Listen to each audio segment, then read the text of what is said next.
आमदार श्याम खोडे यांच्या हस्ते मंगरुळपीर ग्रामीण रुग्णालयात डायलासिस युनिटचे उद्घाटन संपन्न. ग्रामीण रुग्णालयात आज डायलासिस युनिटचे उद्घाटन वाशिम मंगरुळनाथ विधानसभा मतदारसंघाचे आमदार श्री श्यामभाऊ खोडे यांच्या हस्ते करण्यात आले.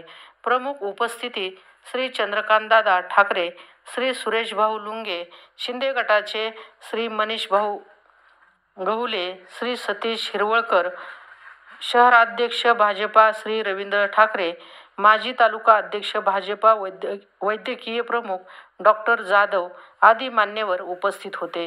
Bureau report, Maharashtra media. प्रत्यक्षण आपल्यासोबत काम करत असताना आपल्या वाशिम जिल्ह्यातील आरोग्य सेवेच्या यंत्रणेमध्ये काम करणारे सगळे माझे सहकारी यांच्या प्रयत्नाने, आपल्या सगळ्यांच्या साथीने वाशिम जिल्हा मागच्या 3 महिन्यापासून जे काही रँकिंग केलं आमच्या आरोग्याच्या संदर्भातले इंडिकेटर, त्याच्यामध्ये महाराष्ट्रामध्ये पहिला भू आहे, याचा अभिमान सुद्धा तुम्हा आम्हा सगळ्यांना.